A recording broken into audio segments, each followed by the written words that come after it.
Boxing update tayo mga tol, Ryan Garcia, marami nga pong nagsasabi na may mali kay Ryan at parang hindi matutuloy kay Devin Haney. Nag-post kasi ang dating asawa ni Ryan Garcia at sinabing pray for Ryan Garcia and he's not okay. Matapos ang pahayag na yan ng dating asawa ni Ryan Garcia, sumagot naman si Ryan Garcia ngayon at sinabing okay daw siya. Sabi ni Ryan, I'm okay, I'm not dead. They try to put me in jail. They blocking my cards, I can access my money. Kinumpirma naman ni Ryan mga tol na okay naman ang kalagayan niya at walang sakit. May nakita pa akong screenshot dito na tinatanong kay coach kung okay ba si Ryan Garcia.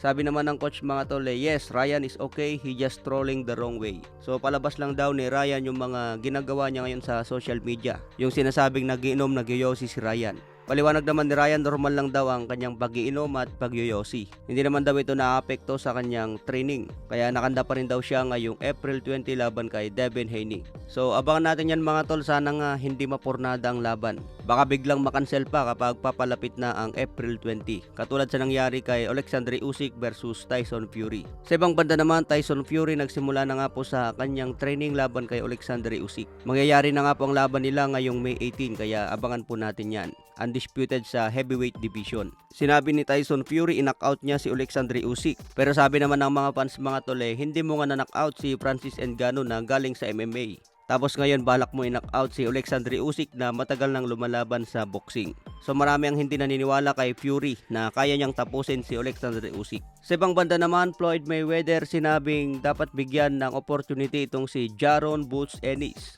Nahirapan daw si Terence Crawford na kunin ang rematch kay Errol Spence. Tapos nahirapan din daw si Canelo na kunin ang laban kay David Benavidez. So dapat pagbigyan daw ng pagkakataon itong si Jaron Boots Ennis para lumabas ang buong potensyal. Kulang daw ang opportunity kay Jaron Boots Ennis kaya hindi masyadong nakikilala sa ngayon. Dagdag pa ni Floyd Mayweather sa interview, dapat maglaban si Terence Crawford versus David Benavidez. Gusto daw ni Terence Crawford na umakyat sa 168 pounds at labanan si Canelo.